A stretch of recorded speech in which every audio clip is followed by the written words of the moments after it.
네, 방금 좀 전에 소개드렸던 이제 네이버 비즈니스 플랫폼의 윤성훈이고요. 제가 오늘 말씀드릴 부분은 잠깐 소도에서 말씀드렸다시피 이제 도커에 대한 네트워킹에 대해서 이제 잠깐 말씀을 드릴까 하고요. 그리고 쿠버네티스와 같은 이런 오케스트레이션 툴들이 기존의 도커만을 이용해서도 이제 충분히 서비스를 구성하실 수 있었는데 왜 이런 오케스트레이션 툴들까지 필요한가에 대한 부분들 이제 말씀을 드릴까 합니다. 예전에 뭐 학창 시절 때 다 뭐 수학 공부들 다 하셨을 거고요. 수학책 사면 제일 처음에 늘상 있었던 부분이 이제 집합이었던 걸로 기억이 됩니다. 그래서 나는 집합은 천재인데 딴 거는 잘 모른다 라는 말씀도 하는 분들이 굉장히 많았었는데요.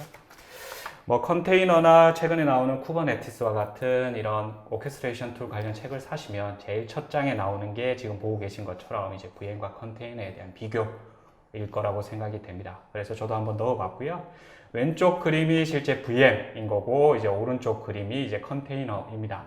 그림상 봤을 때 이제 가장 큰 차이점이라고 하면 실제로 이제 하이퍼바이저라는 중간 레이어의 유무가 될 것 같고요. 이 하이퍼바이저라는 놈은 실제로 피지컬 머신이 가지고 있는 이 피지컬 리소스를 게스트 OS, 즉 VM이 사용할 수 있는 가상화된 리소스로 이제 변환해주는 중간 레이어라고 생각을 해주시면 됩니다. 그래서 이 VM들은 이제 하이퍼바이저 위에서 뜨게 되고요. 각각 VM마다 이제 게스트 OS를 가진 상태로 뜨게 됩니다. 그에 반해서 컨테이너의 경우에는 실제로 호스트 OS 위에 하이퍼바이저라는 중간 레이어가 존재를 하지 않고요. 컨테이너 여러 런타임들 가운데 이제 하나의 도커 엔진을 설치를 해 주시고 그 다음에 뭐 C그룹이니 네임스페이스니 여러 기존에 있던 기술들을 이제 차용을 해서 하나의 프로세스 형태로 격리된 프로세스 형태로 뜨는 게 이제 컨테이너라고 생각을 해주시면 되고요. 기존 VM 대비해서 이제 게스트 OS 부분이 없다. 그래서 OS 레이어가 없기 때문에 훨씬 더 오버헤드가 적고 굉장히 라이트하게 사용을 할 수 있다는 장점이 있습니다. 추가적으로 말씀을 드리면 실제로 뭐 이미지를 만든다라고 하셨을 때 뭐 VM 대비해서 혹시 OS 레이어가 없기 때문에 컨테이너가 이미지 사이즈가 작을 거고요. 이미지 사이즈가 작다라는 의미 자체는 실제로 부팅하는데 그만큼 디플로이먼트가 빠르다라는 걸 의미를 하겠죠. 그래서 뭐 이러한 여러 가지 장점들을 가지고 있는 게 이제 컨테이너다라고 말씀드릴 수 있을 것 같습니다. 그 다음으로 제가 이제 쭉 뭐 잠깐이라도 쭉 말씀드리고자 하는 게 이제 도커 네트워킹에 대한 부분이고요. 호스트, 뭐 PM이 될 수도 있고 VM이 될 수도 있을 것 같습니다. 도커를 실제로 설치를 하시게 되면 도커 제로라는 리눅스 브릿지 디바이스가 생성이 되고요. 뭐 IF 컨피그를 이용해서 이제 도커 제로를 확인하실 수가 있습니다. 그리고 호스트에서 뜨는 모든 다양한 다수의 컨테이너들은 이 리눅스 브릿지 디바이스인 도커 제로에 바인딩 되는 상태로 뜨게 되고요. 이 도커에서 발생하는 모든 인아웃바운드 패킷들은 실제로 도커 제로를 통해서 뭐 자기들 간의 통신이든 실제로 외부 통신이든 다 이루어지게 됩니다. 그래서 오른쪽 그림에 보시게 되면 실제 brctl이라고 해서 브릿지 디바이스를 컨트롤할 수 있는 명령어 셋인 거고요. brctl show라고 쳐주시면 실제 도커 제로라는 리눅스 브릿지 디바이스에 바인딩된 요 베스 디바이스들을 보실 수가 있고요. 요 베스 디바이스 하나하나가 컨테이너라고 생각을 해주시면 됩니다. 그래서 요 호스트에는 지금 9개 정도의 이제 컨테이너가 떠 있는 거고요. 여기에 매핑된 이제 페어 ETH0 디바이스는 컨테이너 내부에 확인을 하실 수 있을 겁니다. 도커를 제일 처음에 설치를 하게 되면 실제로 디폴트로 브릿지 모드가 이제 선택이 되죠. 근데 이제 브릿지 모드 이외에도 도커에서는 여러 가지 네트워크 모드를 제공을 해 드리고 있고요. 브릿지 모드 그리고 호스트, 넌 모드 이렇게 제공을 해 드리고 있습니다. 참고로 말씀드리면 네이버 비즈니스 플랫폼, 그러니까 네이버 클라우드 플랫폼에서 이제 도커를 실제로 사용하실 때는 이제 브릿지 모드를 사용을 해 주셔야 된다는 거 참고로 말씀을 드리고요. 컨테이너 IP 풀, 요 IP 레인지 자체는 실제로 설치를 하실 때 뭐 입맛에 맞게끔 변경을 하실 수 있는 부분이지만 이제 디폴트로 이제 설치를 하시게 되면 172.1.0.0의 16비트 요 레인지 안에서 이제 랜덤하게 IP를 할당 받으실 수 있습니다. 밑에 그림 보시면 도커 인스펙트라는 서브 커맨드를 이용을 해서 실제로 이 서브넷 레인지 IP 레인지 확인하실 수도 있고요. 앞서 잠깐 설명드렸다시피 도커 제로 모든 동일 호스트에 이제 디플로이먼트 되는 컨테이너들의 디폴트 게이트웨이 역할을 하는 친구입니다. 요거는 참고사항으로 말씀드리는 부분이고요. 쿠버네티스를 실제로 구축을 하시면요, 도커 제로라는 역할은 CNI 제로라는 리눅스 브릿지가 대체하게 되는 거고요. 네이밍만 바뀐다라고 생각을 해주시면 됩니다. 그래서 뭐 IP를 보시게 되면 172.1.0.1로 디폴트 게이트웨이 IP를 가지고 있다라는 걸 확인하실 수가 있고요. 컨테이너의 내부에서 이제 라우팅 테이블을 보시게 되면 실제로 디폴트 게이트웨이가 0.1, 즉 도커 제로의 IP를 바라보고 있다라는 걸 확인하실 수가 있을 겁니다. 그래서 동일 호스트에 뜨는 모든 컨테이너들의 디폴트 게이트웨이가 도커 제로다. 이걸 통해서 뭐 자기들 간 통신 그리고 외부 통신을 한다라고 이해를 해주시면 좋을 것 같습니다. 뭐 네트워크적인 얘기를 할 때 항상 이스트, 웨스트, 사우스, 노스 이런 얘기를 많이 하고요. 저도 이제 컨테이너 간 네트워킹에서 이스트, 웨스트 커뮤니케이션 부분에 대해서 말씀을 드릴 수 있도록 하겠습니다. 동일 호스트에 디플로이먼트 된 이제 컨테이너 간 통신인 거고요. 말씀드렸다시피 이제 도커 제로라는 걸 이용을 해서 이제 서로 간에 특별한 뭐 작업, 뭐 분명히 요거를 이제 막을 수는 있긴 한데 특별한 작업을 하지 않으시면 이제 애들 간의 통신은 이제 그냥 가능한 거고요. 실제로 도커를 예전부터 이용하셨던 분들에게는 익숙한 개념이실 거라고 생각이 되고요. 링킹이라는 컨셉 자체가 있습니다. 이게 뭐 컨테이너가 됐던 VM이 됐던 실제로 PM 머신에서 보면 하나의 프로세스 형태로 떠 있는 거고요. 이 말인 즉슨 뭐 다양한 원인들에 의해서 실제 쉽게 죽을 수 있다는 걸 의미를 하거든요. 그래서 이런 컨테이너가 가지고 있는 여러 라이프 사이클의 한계, 이런 IP를 이용한 통신의 한계점들을 보완하기 위해서 나온 컨셉이 링킹이라고 생각을 해주시면 됩니다. 그래서 컨테이너의 etc 호스트 파일에다가 컨테이너의 네이밍을 박아가지고 도메인을 이용한 통신을 하겠다라는 컨셉인 거고요. 참고사항으로 요 밑에 그림을 보시면 실제로 etc 호스트 파일에 이제 컨테이너의 네이밍이 박힌 걸 보실 수가 있고요. 이 컨테이너의 etc 호스트 파일은 실제로 호스트의 특정 경로에 마운트가 되어 있기 때문에 이런 컨셉을 실제로 사용하실 수가 있는 거고요. 근데 이런 링킹이라는 컨셉 자체가 가지고 있는 한계점이 있고요. 요거는 전부 다 이제 동일 호스트 내에 있는 이제 컨테이너가 통신을 하는데 사용할 수 있다. 그 네트워크 스코프 자체가 호스트, 로컬로 한정적이다라는 한계점을 가지고 있습니다. 실제로 링킹이라는 옵션은 이제 많이 사용하지 않으실 거고요. 최근에 이제 뭐 사용한다 하시면 이제 커스텀 네트워크 부분이겠죠. 커스텀 네트워크는 실제로 뭐 클라우드에서 말하는 뭐 프라이빗 서브넷 혹은 뭐 VPC라는 개념, VM 간의 추가적인 네트워크 패스를 만들어주는 그 개념이라고 이해를 해주시면 되고요. 뭐 커스텀 네트워크당 리눅스 브릿지가 생성이 되는 거고요. 실제로는 도커 네트워크 크리에이트라는 명령을 이용해서 각각의 커스텀 네트워크를 생성하실 수가 있습니다. 그 각각의 커스텀 네트워크는 이제 리눅스 브릿지 디바이스를 가지게 되는 구조고요. 도커를 실제로 띄우실 때, 런 하실 때 이제 바인딩하고 싶은 네트워크를 이제 선택을 해주시면 해당 네트워크의 리눅스 브릿지 디바이스에 바인딩이 되는 구조로 이제 사용을 하실 수가 있고요. 동일 네트워크에 바인딩된 컨테이너가는 당연히 통신이 가능한 거고요. 서로 다른 네트워크에 바인딩 되어 있는 컨테이너가 통신은 불가능하겠죠. 이 커스텀 네트워크라는 컨셉 자체도 앞서 이제 말씀드렸던 이제 뭐 링킹이라는 옵션, 도커 제로라는 옵션들처럼 이제 그 네트워크 스코프 자체가 그 단일 호스트 내의 컨테이너 간 통신만 가능하다라는 단점, 한계점이 존재를 합니다.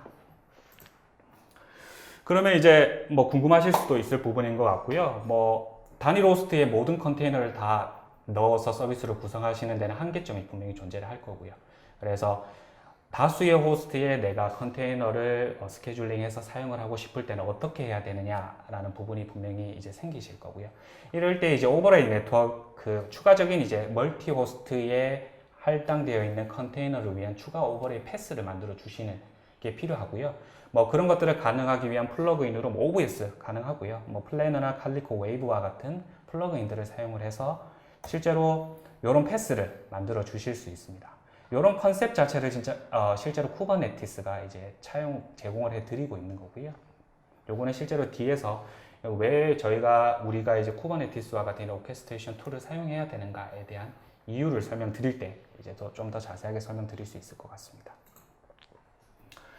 이 부분은 이제 오픈소스 쿠버네티스를 이용해서 실제로 한번 구축을 해 본 걸 제가 이제 참고사항으로 이제 가져온 장표인 거고요.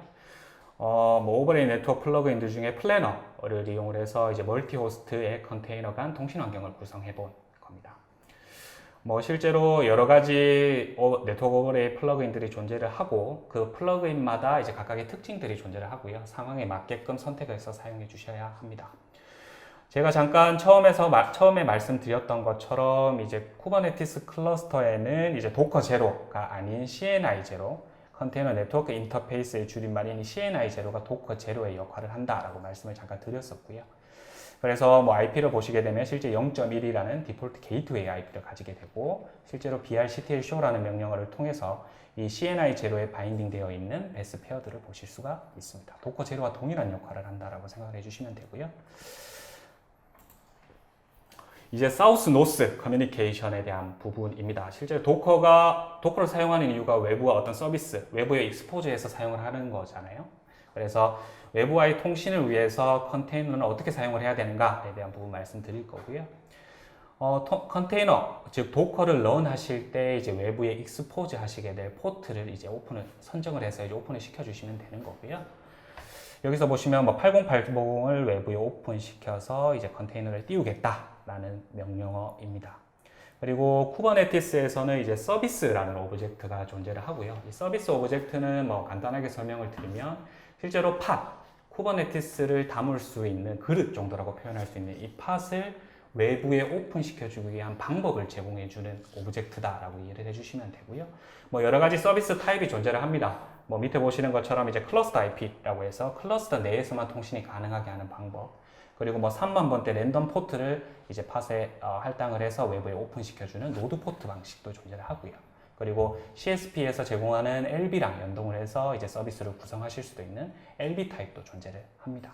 그래서 쿠버네티스에서는 이제 서비스라는 오브젝트를 통해서 실제로 외부에 컨테이너를 오픈해서 사용을 하실 수가 있다라는 부분 말씀드리고요. 그 다음은 도커 컨테이너뿐만 아니라 VM도 다 이런 구조로 되어 있고요.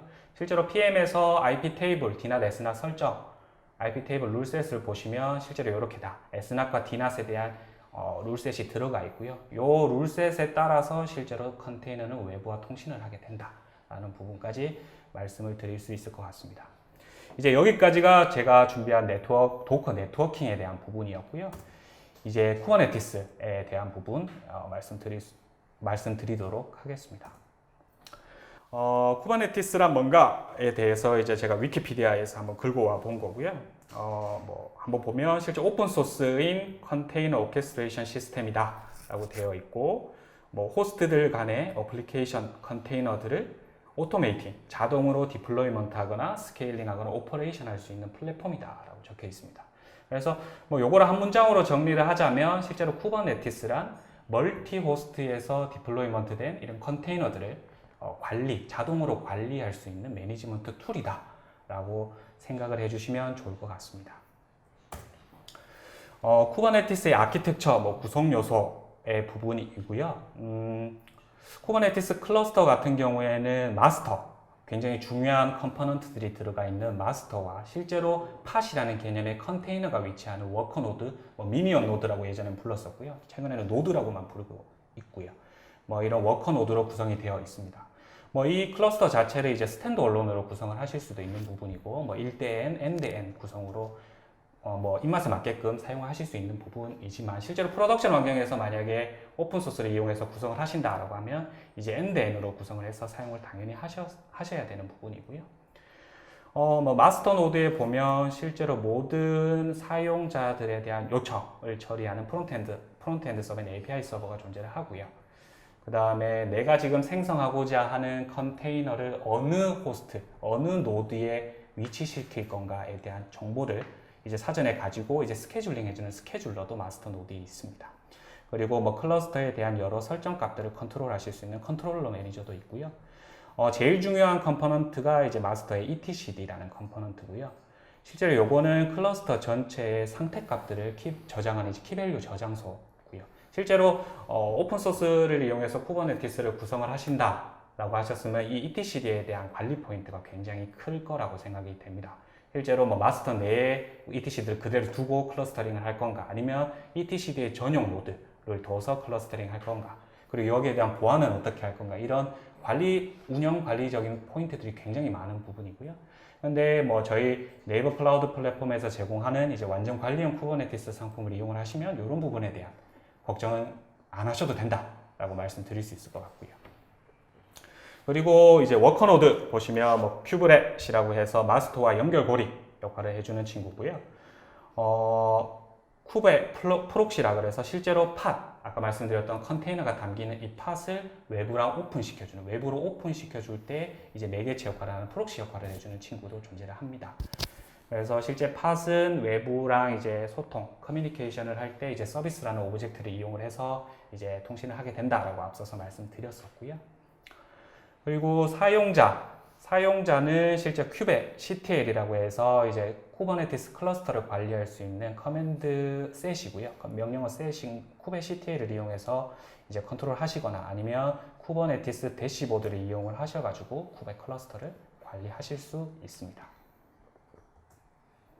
뭐 이 부분은 제가 앞서 설명드렸던 각 노드별 이제 각 컴포넌트들에 대한 설명이고요. 이거 같은 경우는 저희가 추후에 이제 장표를 공유해 드릴 거고 한 번씩 읽어보시면 충분히 이해가 가능하실 거라고 생각이 되고, 앞서 이제 제가 아키텍처를 보면서 이제 설명을 좀 드렸던 부분입니다. 그러면 이제 제일 중요하다고 말씀드릴 수 있는, 왜 이런 컨테이너 오케스트레이션 툴들이 필요한가? 난 도커만 쓰고 싶은데 왜 추가적인 공부까지 하면서 이걸 써야 되느냐에 대한 물음에 대한 답변을 좀 드리고자 하고요. 제가 여러 가지 수많은 이유들 중에 한 4가지 정도 뽑아봤습니다. 앞서서 이제 도커에 대한 네트워킹 부분에서 설명드렸다시피 이제 멀티 호스트, 단일 호스트의 서비스는 커지고 컨테이너 개수는 많아지고 이제 단일 호스트의 그 많은 컨테이너들을 수용할 수 없게 되는 상황이 올 거고요. 그러면 당연히 이제 멀티 호스트의 컨테이너를 스케줄링해서 서비스를 구성을 하셔야 되는데, 말씀드렸다시피 도커만을 이용을 하면 그 멀티 호스트에 스케줄링된 디플로이먼트된 컨테이너 간 패스, 유기적인 네트워크 연결은 안 되는 거고요. 그래서 앞에서 설명드렸던 뭐 도커 제로나 링크 커스텀 네트워크를 통해서는 실제 네트워크 스콥 자체가 그 단일 호스트였다라고 말씀을 드렸습니다. 그래서 쿠버네티스를 사용을 하시면 앞에서 보셨던 것과 같이 이제 추가적인 뭐 몇 가지 플러그인들을 제공을 하고 있고, 그 취사 선택해서 사용을 하시면 되는 부분이고, 오버레이 네트워크를 구성을 하셔가지고 이제 멀티 호스트에 스케줄링된 컨테이너 간 통신도 가능하다. 이런 컨셉을 실제로 쿠버네티스가 제공을 해드린다라는 거고요. 그 다음에 이제 멀티 호스트에 이제 컨테이너를 할당을 해서 서비스를 구성하면 당연히 이제 고민하셔야 될 부분이 어느 호스트에 이제 내 컨테이너를 위치시켜야 되느냐 하는 부분일 거고요. 뭐 단일 호스트에 많은 컨테이너를 한 번에 넣으면 당연히 이제 성능적인 이슈라던가 아니면 그 해당 호스트에 이슈가 발생했을 때 장애에 대한 파급 효과가 너무 크겠죠. 그래서 적절하게 스케줄링 알고리즘을 가지고 적절하게 이제 호스트를 선정해 줘야 되는 스케줄링이 필요합니다. 그래서 쿠버네티스라는 이제 플랫폼을 당연히 사용을 하시면 이제 호스트에 대한 리소스, 뭐 CPU나 메모리 이런 호스트에 대한 리소스 정보값은 당연한 거고요. 뭐 어피니티라 그래서 실제 노드 어피니티나 뭐 인터팟 어피니티 같은 이런 컨셉들을 제공을 하고요. 내가 선호하는 특정 팟이 선호하는 노드를 사전에 설정해 주실 수도 있고, 아니면 이 팟이 있는 호스트에는 이 팟은 띄울 수 없어. 이런 인터팟, 팟 간의 어피니티로 설정을 해 주실 수도 있습니다. 이런 여러 가지 이제 기준들로 이제 스케줄링 노드도 선정하실 수 있다. 이런 컨셉 자체를 쿠버네티스가 제공을 해 드린다는 부분이고요. 그 다음에 제일 중요한 부분이죠. 실제로 컨테이너 프로세스 형태로 떠 있고 굉장히 쉽게 죽을 수 있다라고 앞서서 말씀드렸었고요. 이렇게 쉽게 죽을 수 있는 컨테이너에 대한 장애 복구는 어떻게 하느냐? 쿠버네티스에서는 뭐 레플리케이션 컨트롤러, 레플리카 셋, 뭐 디플로이먼트 이런 컨셉들을 제공하고요. 뭐 레플리케이션 컨트롤러와 레플리카 셋은 실제로 동일 개념인데 뭐 약간의 표현하는 신텍스가 좀 다르다라고 생각을 해주시면 될 것 같고요. 셋 다 동일합니다. 실제로 이 클러스터, 쿠베 클러스터 내에서 이 팟을 몇 벌로 유지를 할 건가를 사용자가 정의하는 오브젝트라고 생각을 해주시면 되고요. 그림을 보시면 이제 컨테이너, 호스트 3번에 컨테이너 5번이 죽었습니다. 그러면 자동으로 컨테이너 9번을 띄워주는 역할을 쿠버네티스가 하는 거고요. 그리고 호스트 3번, 노드 자체가 죽었을 때 노드에 가지고 있던 모든 컨테이너를 다른 호스트에 스케줄링해서 자동으로 띄워주는 역할을 쿠버네티스가 하는 겁니다. 그래서 이런 레플리케이션 컨트롤러나 레플리카 셋 디플로이먼트라는 걸 이용을 해서 이제 디자이어드 값, 내가 설정한 내가 원하는 수치를 사전에 설정해 놓고 현재 클러스터 내 커런트 값과 항상 비교를 하면서 이게 미스매치가 났을 때 거기에 맞춰서 이제 디자이어드 값의 수렴이 되도록 항상 컨테이너 카운트를 유지를 해준다는 컨셉인 거고요. 요게 실제로 쿠버네티스에서 제공이 됩니다. 그리고 마지막이고요. 컨테이너 교체가 필요하다. 당연히 이제 컨테이너를 이용해서 서비스를 하시다 보면 당연히 뭐 수정, 소스에 대한 수정이나 배치 이런 게 필요하실 거고요. 예전에 보시면 그냥 도커만 사용을 하셨을 때는 이미지를 새로 말아가지고 컨테이너를 새로 띄우시고 그리고 서비스의 절체가 있었어야 되는 거고요. 그러면 당연히 서비스에 대한 다운타임이 발생을 하는 부분이었습니다. 근데 이제 쿠버네티스에서는 어떤 컨셉을 제공을 해드리냐면 물론 쿠버네티스가 여기 말씀드리고자 하는 이제 롤링 업데이트 말고도 굉장히 많은 이제 배포 방법론들을 제공을 해드리고 있고요. 그 중에 대표적인 게 이제 롤링 업데이트라서 가져온 겁니다.